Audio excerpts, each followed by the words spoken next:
Good morning সকলকে, happy Sunday. আজকের সকালটা একটু ব্যস্তভাবেই শুরু হলো।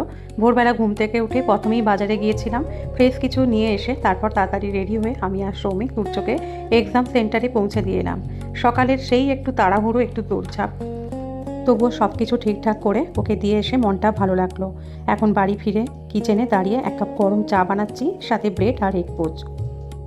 সিম্পল ব্রেকফাস্ট, কিন্তু নিজের হাতে বানানোর একটা আলাদা শান্তি আছে। এক্সাম সেন্টারে নিয়ে যাওয়ার আগে তুর্যকে একটু স্মুদি বানিয়ে দিই, ওটস আর কিছু ফ্রুটস দিয়ে। সকালে তাড়াহুড়োতে ওটাই কুইক হয়ে যায়, আর তুর্য কিন্তু ওটা খুব ভালো মতন খেয়ে নেয়, আর ওটা খেলে ওর পেটটাও অনেকক্ষণ ধরে ভর্তি থাকবে। অন্যদিন সকালবেলা ঘুম থেকে উঠে এক কাপ গরম চা খাই আগে, কিন্তু আজকে সেটারও সময় পাইনি। যাকে সব রেডি, এখন একসাথে বসে খাওয়ার টাইম। আজ শ্রমিকের অফিসেও ছুটি আছে। এই ছোট ছোট সময়গুলোই আসলে লাইফের রিয়েল হ্যাপিনেস।